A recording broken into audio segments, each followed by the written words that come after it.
দেখুন, আমি এই নয়ডাতে কাজের ক্ষেত্রে একটি রুম নিয়েছিলাম।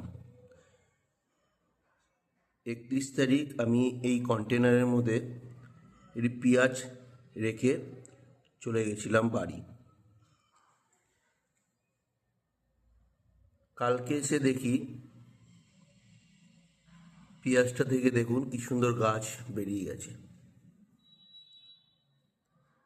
কি করে হলো কে জানে। শীতের মৌসুম, কিন্তু কোনো জল কিচ্ছু দিইনি আমি, টিস্যুর মধ্যে ছিল। এবং গাছটা কি সুন্দর।